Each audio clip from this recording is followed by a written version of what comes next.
चलो बोल, क्या करोगे? अब एसी लगवा दें? एसी लगवा दें?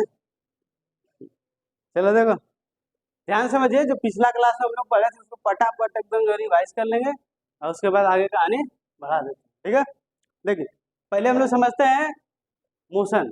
मोशन में पहले हमको को समझना पड़ेगा भैया, कब बोलेंगे रेस्ट है और कब बोलेंगे क्या है, मोशन है।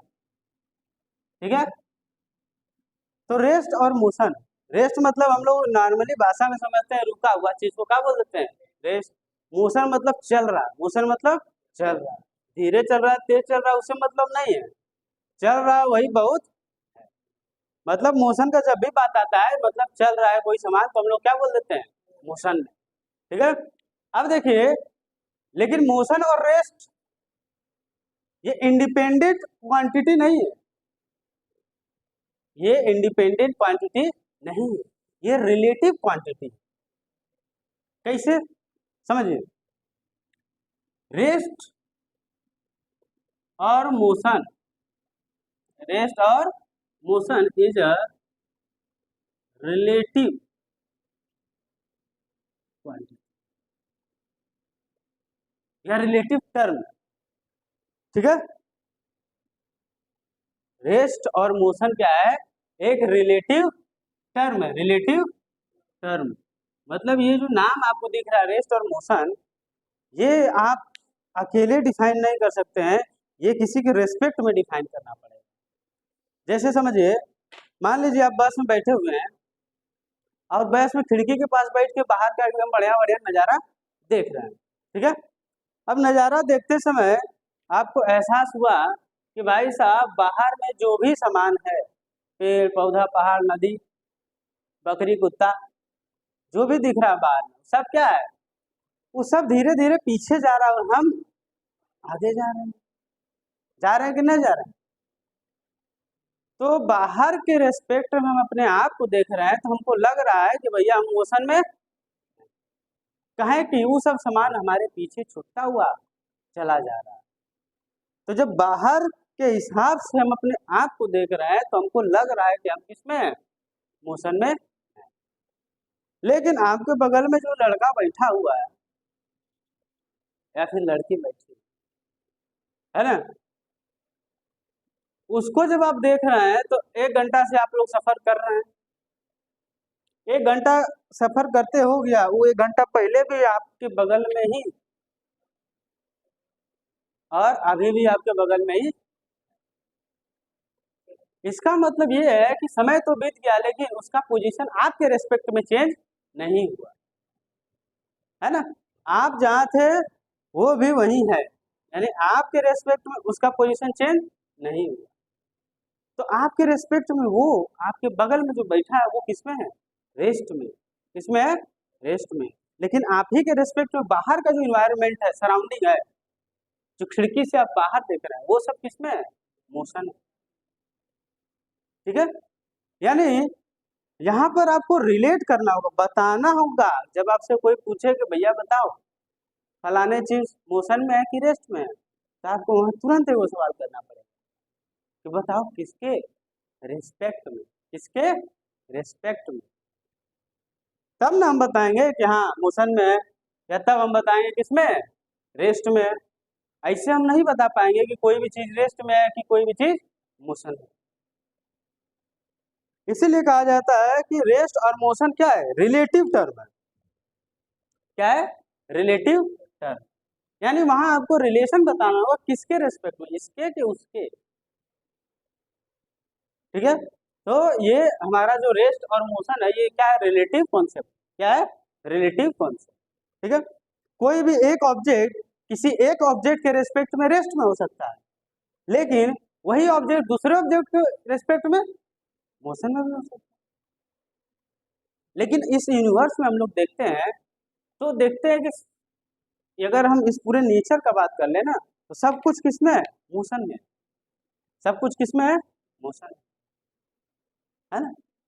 क्योंकि अर्थ भी क्या है, घूम रहा है, सन भी क्या है, घूम रहा है, पूरा यूनिवर्स क्या है, घूम रहा है, गैलेक्सी क्या है, घूम रहा है।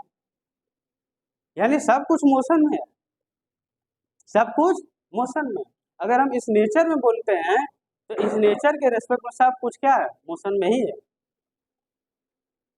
सब एक दूसरे से कभी दूर, कभी नजदीक, कभी पास, कभी कहीं जा रहा। बात समझ में आ रहा? तो भैया ये चीज हमको बताने से पहले रेस्ट में है कि मोशन में है, हमको बताना होगा किसके रेस्पेक्ट में आप पूछ रहे हैं। ठीक है, तो कोई भी बॉडी को रेस्ट में कब कहेंगे, जब वो अपना पोजीशन, जब वो अपना पोजीशन अपने सराउंडिंग के रेस्पेक्ट में चेंज कर रहा है। कोई भी ऑब्जेक्ट अपना पोजीशन अपने सराउंडिंग के रेस्पेक्ट में चेंज कर रहा है। ठीक है, जैसे ही बुक है, बुक को हम इस बोतल के रेस्पेक्ट में यहाँ से यहाँ लाए, तो इस बोतल के रेस्पेक्ट में ये बुक था मोशन, किसमें था, मोशन। बात समझ में आ रहा है? अब देखिए, अब जैसे ये दो मार्कर है, इस दोनों मार्कर को हम साथ साथ ले चल रहे हैं, दोनों मार्कर को क्या कर रहे हैं, साथ साथ ले चल रहे हैं। अब आपसे पूछेगा बताओ ये वाला मार्कर इस वाले मार्कर के रिस्पेक्ट में कैसे है, किसमें, रेस्ट में। किसमें है, रेस्ट में। कहें कि भैया 2 मिनट पहले भी साथे था, अभी भी कहाँ है, साथे। तो जब साथे है तो किसमें है, समझ में आ रहा? समझ, समय बदला लेकिन अभी भी साथ है, समझ में आ रहा? रेस्ट का कॉन्सेप्ट समझ में आ रहा?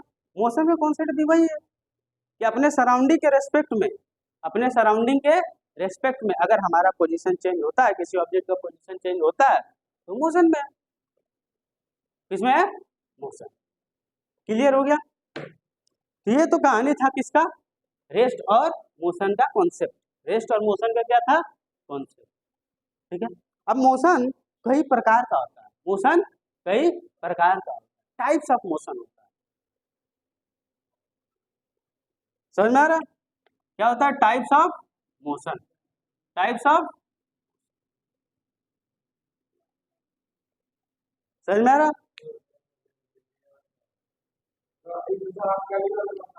अरे तो कहाँ हुआ था, समझे?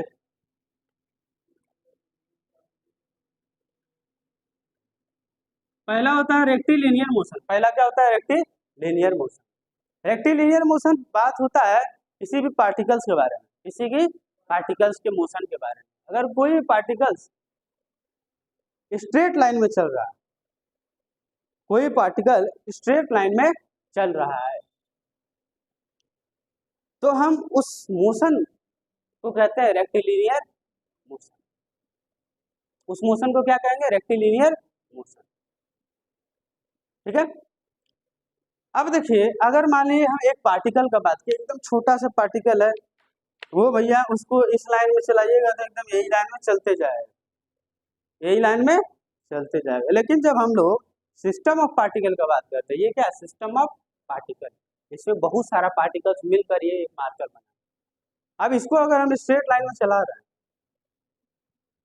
तो बहुत सारा पार्टिकल, सबका लाइन अलग अलग, सब पार्टिकल का लाइन क्या है, ऊपर वाला पार्टिकल इस लाइन में जा रहा है, यहाँ वाला इस लाइन में जाएगा, नीचे वाला इस लाइन में जा रहा है। यानी इस सिस्टम ऑफ पार्टिकल जब हम लेते हैं जिसमें बहुत सारा पार्टिकल्स होता है, तो बहुत सारा पार्टिकल्स में सब पार्टिकल्स का क्या होता है, लाइन ऑफ मोशन अलग अलग होता है, लाइन ऑफ मोशन अलग अलग होता है। तो उस समय हम ये वाला शब्द इस्तेमाल नहीं कर सकते, क्या, रेक्टिलिनियर। उस समय हमको क्या इस्तेमाल करना पड़ेगा, ट्रांसलेशनल। क्या इस्तेमाल करना पड़ेगा, ट्रांसलेशनल, ट्रांसलेशनल। ठीक है, ये किसके लिए यूज हो रहा है, पार्टिकल्स के लिए। किसके लिए, पार्टिकल्स के। जब किसी एक पार्टिकल्स के मोशन को आप बताएंगे, जब किसी एक पार्टिकल्स, जब कोई एक पार्टिकल सीधा लाइन में चल रहा है उसके बारे में आप डिस्कस कर रहे हैं, तो आप बोलेंगे कैसा मोशन में है, जब वो सिस्टम हो, का हो, सिस्टम। जैसे हम सिस्टम ना है जी, तो हम अगर मान लीजिए इसे चल रहे हैं तो ये नहीं बोलेंगे कि हम रेक्टिलिनियर मोशन, कैसन मोशन में, ट्रांसलेशनल। कैसा है? ट्रांसलेशनल। बात समझ में आ रहा? क्लियर हुआ?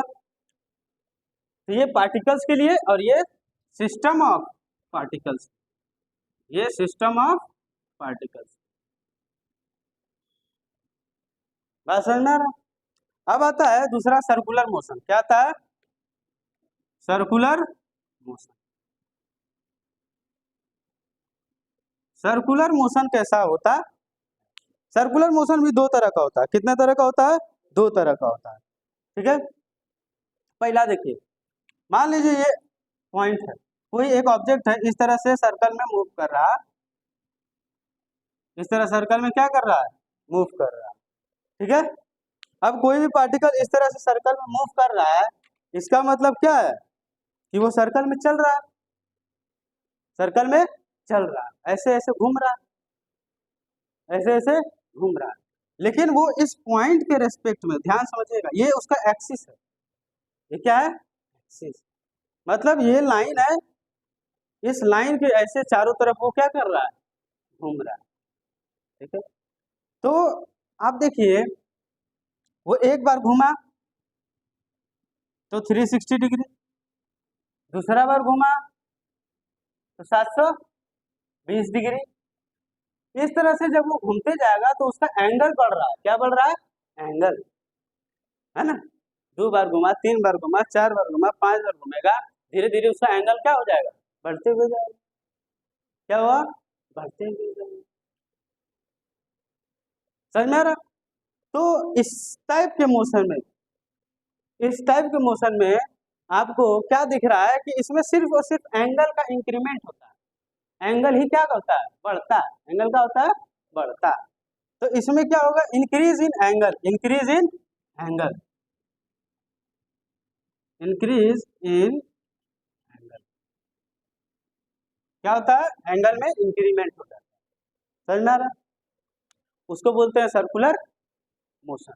अब देखिए, अब इसमें एंगल में इंक्रीमेंट हो रहा है, एंगल में क्या हो रहा है? इंक्रीमेंट, बढ़ोतरी हो रहा है। तो भैया हम इसको एंगुलर मोशन भी कह सकते हैं। क्या कह सकते हैं? एंगुलर, क्योंकि ये जब भी मोशन कर रहा है एंगल में चेंज हो रहा है, जब भी मोशन कर रहा है एंगल में क्या हो रहा है? चेंज। तो इस टाइप के मोशन को हम एंगुलर मोशन भी कहते हैं। ठीक है, ये हो गया आपका, इसको हम लोग एंगुलर मोशन में। अब देखिए, अब एंगुलर मोशन तो इसको हम कह दें, ये है एंगुलर मोशन, एंगुलर। अब एंगुलर मोशन एक और प्रकार का होता है, जैसे rotation of earth, rotation of earth, rotation of earth. मान लीजिए कोई एक ऑब्जेक्ट है, वो इस तरह से ऐसे ऐसे घूम रहा है, रोटेट कर रहा है।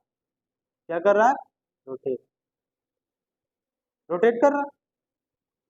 इसी बॉडी के अंदर उसका एक्सिस है, इसी बॉडी के क्या है? अंदर उसका एक्सिस है, और उसी एक्सिस के चारों तरफ ये क्या कर रहा है? रोटेट कर रहा है। उसी एक्सिस के अबाउट क्या कर रहा है? रोटेट कर रहा है। लेकिन ये देख रहे थे, इसका उस बॉडी के बाहर एक्सिस था। सर्कुलर मोशन और एंगुलर मोशन में अंतर यही है ना, कि जो एक्सिस ऑफ रोटेशन होगा सर्कुलर मोशन में, वो बॉडी के क्या होगा? बाहर। ये बॉडी क्या कर रहा है? रोटेट कर रहा है इस तरह से। तो इसका जो ये लाइन है बीच में, वो तो बॉडी के बाहर है ना, बॉडी कहाँ है? बाहर है। इस वाले में देख रहे हैं, बॉडी है, मान लिया गोल गोल बॉडी, अब वही गोल बॉडी के चारों तरफ एक्सिस, उसी में वो लाइन खींच दिया अपने से, और उसी में क्या हो रहा है? रोटेट हो रहा है। क्या हो रहा है? रोटेट। यानी एंगुलर मोशन का दो भाई या दो बेटा, एगो है कौन? सर्कुलर, और एगो कौन है? एंगुलर नहीं, एंगुलर का तो दूसर का है रोटेटरी। क्या है? रोटेटरी। इस वाले मोशन को क्या कहेंगे? Rotatory motion, rotatory motion. बस समझ में आ रहा? इस वाले मोशन को क्या कहेंगे? रोटेटरी मोशन, और इस वाले मोशन को क्या कहेंगे? Circular motion. दोनों केस में देखिए एंगल बढ़ रहा है, दोनों केस में क्या हो रहा है? एंगल बढ़ रहा है। बस समझ में आ रहा? इसमें भी क्या होगा? एंगल बढ़ेगा ना। एक बार ऐसे देखिए, यहाँ से स्टार्ट हुआ, यहाँ से स्टार्ट हुआ, ऐसे घूम के आया 360, फिर ऐसे घूम कर जाएगा 720, बढ़ते हुए जाएगा। इसमें भी एंगल बढ़ रहा है, इसमें भी एंगल बढ़ रहा है, इसीलिए दोनों को हम लोग बोलेंगे एंगुलर मोशन है। एंगुलर मोशन में जब एक्सिस ऑफ, जब रोटेट करने का या सर्कल में घूमने का एक्सिस बॉडी के बाहर हो तो उसको बोल देंगे सर्कुलर, और जब बॉडी के अंदर ही हो तो क्या बोल देंगे। यहाँ तक समझ में आ रहा। अब लास्ट है मोशन में आपका कौन सा मोशन, ऑसिलेटरी मोशन, जो सबसे आसान काम है, नहीं है सबसे आसान। पेंडुलम देखबे किए हैं, यहाँ पे, यहाँ पे और यहाँ पे, कभी यहाँ से यहाँ आएगा, कभी यहाँ से यहाँ जाएगा।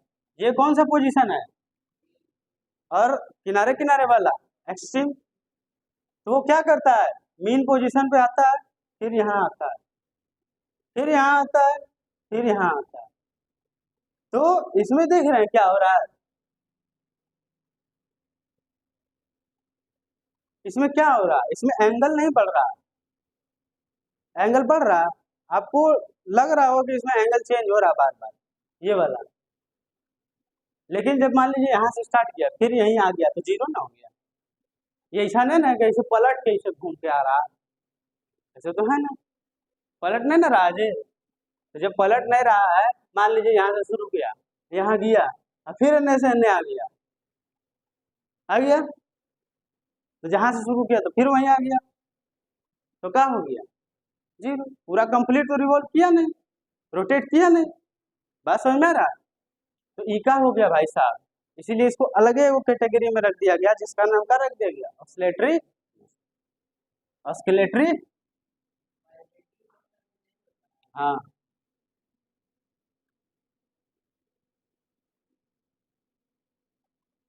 ऑस्किलेटरी, बात समझ में आ रहा। ये क्या हो गया, ऑसिलेटरी मोशन। तो मोशन आपको कुछ इस प्रकार से रहेगा, इस टाइप का होता है मोशन। लेकिन आपको कक्षा 9 में सिर्फ पढ़ना है किसके बारे में, ट्रांसलेशनल मोशन, ट्रांसलेशनल मोशन, कि जब एक सिस्टम ऑफ पार्टिकल मूव करता है तो क्या चेंज होता है, क्या है जो भी बात समझ में आया?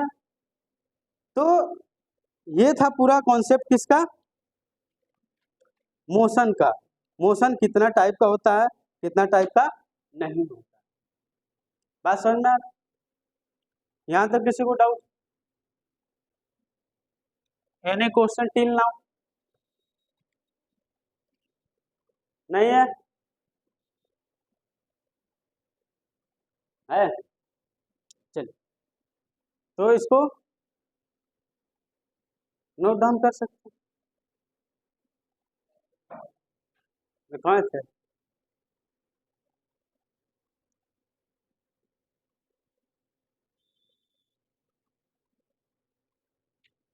चलिए, अगला टॉपिक हम लोग का है मोशन कितना डायमेंशन में हो सकता है, मोशन कितना डायमेंशन में हो सकता है।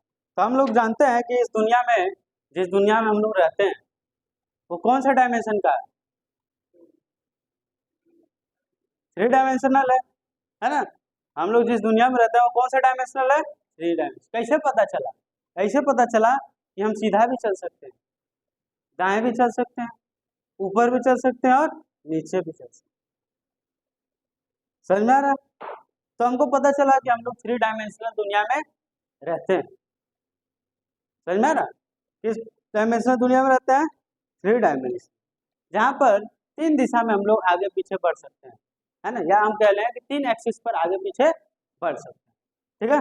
जैसे समझिएगा, तो पहले देखिए motion in 1 dimension, motion in 1 dimension, motion in 1 dimension, एक डायमेंशन में मोशन कैसा होता है, ठीक है, 1 डायमेंशन में मोशन कैसा होता है। मान के चलिए कि अगर किसी ऑब्जेक्ट को मोशन करना है, किसी ऑब्जेक्ट को क्या करना है, मोशन करना है, ऐसे समझ। तो अगर हम एक डायग्राम ड्रॉ करते हैं ऐसे,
देखिए अगला हमारा टॉपिक है क्या, distance and displacement.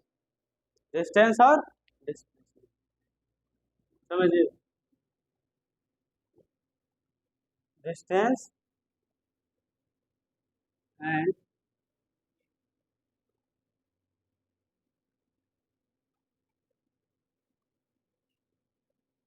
Displacement. Distance और डिस्प्लेसमेंट को बहुत बढ़िया से समझने की कोशिश करें।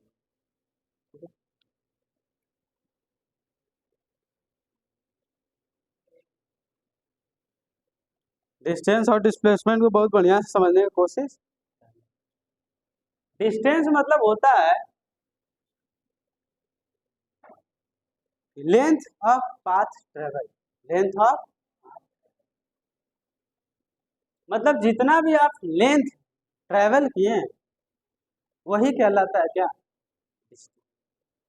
वही सिर्फ क्या कहलाता है, कैसे किए हैं कैसे नहीं किए हैं वो सबसे मतलब, लौट के किए हैं कि सूत के किए हैं कि बैठ के किए हैं वो सबसे मतलब नहीं। चले हैं ना, ट्रेवल किए हैं, बस कहानी खत्म। ठीक है, मतलब अगर आप लेंथ ट्रेवल किए,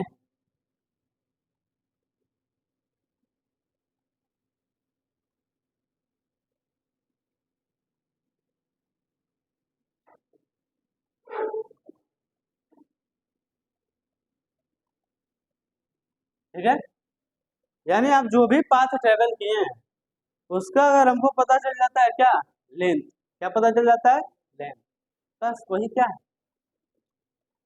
वही क्या है, समझ में आ रहा। जैसे मान लीजिए हम 5 मीटर इधर चले, फिर 5 मीटर इधर चल के वहीं आ गए, तो टोटल कितना चले, 10, 10, तो हम टोटल पाथ कितना ट्रेवल किए, 10 मीटर ना, तो हमारे डिस्टेंस में कितना होना चाहिए, 10 मीटर। डिस्टेंस में कितना होना चाहिए, 10। ये हो गया हमारा क्या, डिस्टेंस का वैल्यू, डिस्टेंस का वैल्यू। ठीक है, अब बताइए डिस्टेंस को क्या दिशा का जरूरत है, डिस्टेंस को क्या डायरेक्शन का जरूरत है, नहीं। यानी ये कैसा क्वांटिटी है, स्केलर क्वांटिटी। ये कैसा क्वांटिटी है, स्केलर क्वांटिटी। यानी इसमें कहीं भी आपको डायरेक्शन बताने का जरूरत नहीं है, आप सिर्फ 5 किलोमीटर बता देंगे तो भी ये बात पूरा है, ये बात पूरा है। इसमें आपको कहीं भी ये नहीं बताना है कि 5 किलोमीटर कितने हैं, ईस्ट वेस्ट नॉर्थ साउथ इधर, ये सब तो बताने की जरूरत है नहीं। यानी ये कैसा क्वांटिटी है, स्केलर क्वांटिटी है ना, independent of direction, independent of direction, यानी डायरेक्शन से इसका मतलब नहीं है ना। तो इसमें क्या लिखते हैं हम लोग, not dependent, not dependent on direction, direction से इसका कोई लेना देना, दूर दूर तक इसका कोई रिश्ता नहीं, किससे, डायरेक्शन। तो साफ सब पता चल रहा है कि कैसा क्वांटिटी है, स्केलर क्वांटिटी, कैसा क्वांटिटी है। ठीक है, अब बताइए जैसे अभी आपको बताया कि 5 मीटर इनने चले और 5 मीटर उनने चले और फिर वहीं आ गए जहाँ से चले थे, या ऐसे सर्कल में चल दिए फिर वहीं आ गए।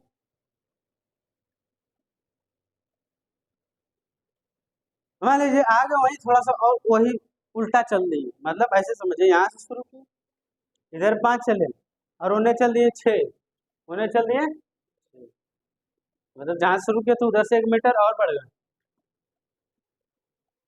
तो भी डिस्टेंस ऐसा नहीं है कि 5 और 6 हटाना नहीं, यहाँ हमेशा क्या होगा, प्लस, क्या होगा, प्लस 6 और 5 11।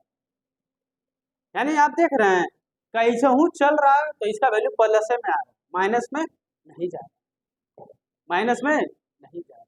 जब माइनस में नहीं आ रहा है तो it always positive. It always, ये हमेशा कैसा रहेगा, इसका वैल्यू हमेशा किसमें लिखा जाएगा, ठीक है। अब बात आता है यूनिट का, किसका आता है, यूनिट, है ना। जैसे आप कोई भी चीज लेने जाते हैं तो भैया जैसे 5, अब जैसे दुकनिया में गए हैं, दुकनिया में खाली बोलिएगा 5, क्या बोलिएगा 5, तो वो आप ही की जैसा होगा तो वो बोलेगा 5 दुकानदार है, तो सोचेगा हमारा मजाक उड़ा रहा लग रहा है, 5 खाली बोल रहा है, 5 पे हुआ कि 5 किलो, 500 किलो कुछ बोलिए नहीं रहा, खाली 5 बता रहा है ना जी। दाल 5, आलू 5 आलू 5, समझ में आ रहा है। चीनी 250, चीनी 250, पहले तो 250 बोलेगा तो थोड़ा देर के लिए खुश होगा, केजी नहीं ना बोल देगा भाई, केजी कहने ना बोल रहा है, तुरंत एकदम 2 बोरा 4 बोरा निकलवाएगा तो दना दन, सोचे आज बढ़िया कर आंख फंसा है नहीं। अभी लेकिन जैसे ही आप बोल दीजिए ग्राम, तो फिर उतना एक्टिव नहीं रहेगा चीनी देने में आपको, है ना, धीरे धीरे निकालेगा। तो आप देख रहे हैं कि जो पीछे नाम है केजी, ग्राम, ये सब भी बोलना बहुत जरूरी है। उसी को क्या बोलते हैं, यूनिट, क्या बोलते हैं, यूनिट, उसी को क्या बोलते हैं जी, ठीक है।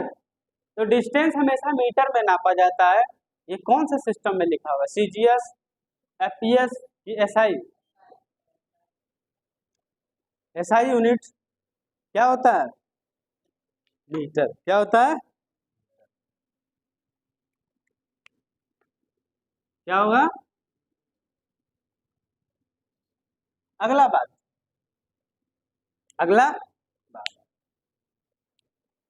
इसमें कोई जरूरी नहीं है, इसमें कोई जरूरी नहीं है कि डिस्टेंस ट्रेवल कर रहा मतलब हमेशा पोजीशन चेंज होगा ही होगा, ऐसा कोई हार्ड एंड फास्ट रूल नहीं है, बात समझ में आ रहा है?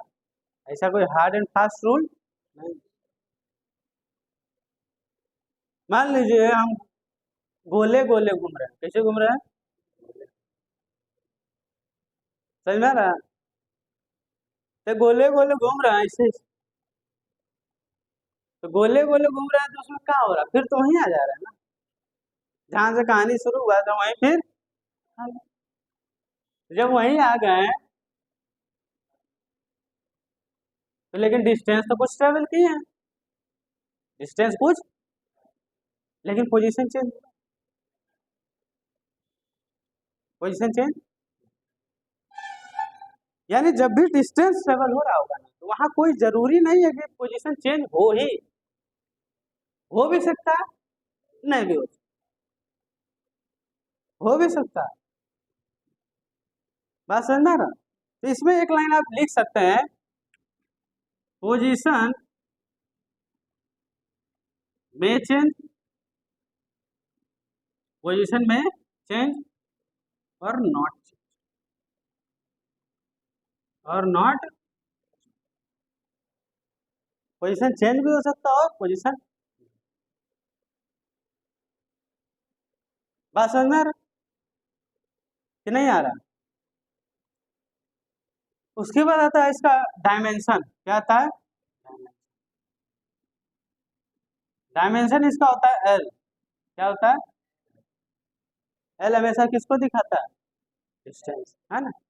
मास को क्या दिखाता है, एम, टाइम को क्या दिखाता है, टी, तो इसका डायमेंशन क्या होगा, क्या होगा, इतना पढ़ लीजिएगा ना, तो इससे बाहर तो सवाल है नहीं आया। अरे तो अभी तो ये खाली बताए ना,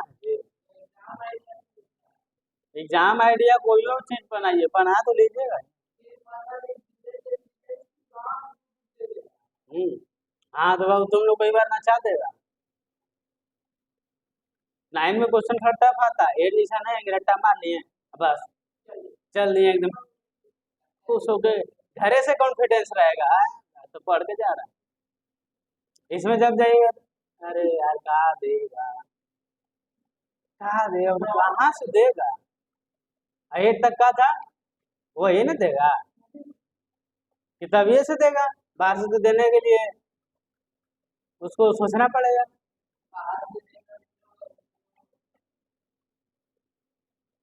समझ रहा, लेकिन यहाँ आपको ऐसा सिस्टम नहीं रहेगा। यहाँ पहले जो 100 में 100 लाता था, बहुत भयानक मेहनत करके 100 में 100 लाना पड़ेगा, कहीं ना कहीं कुछ गलती हो ही जाए, एमसीक्यू 2-4 वो छूट जाएगा या गलत हो जाएगा, समझ में नहीं आएगा, तो पूछ का रहा है ना। और ऐसा आप पूरा पूरा पता है कब बना पाइएगा, जब ऐसा ही एकदम भयानक डीप में पड़ जाएगा, ठीक है, वैसा ही डीप में पढ़िएगा तब समझना है, वैसे ही पढ़ा भी रहा है, ठीक है। तो इसको आज इस तरह से करते रहिए, इसी तरह कहानी आगे बढ़ेगा। तो आज का सवाल यही समाप्त करते हैं हम लोग, मिलेंगे अगले एपिसोड।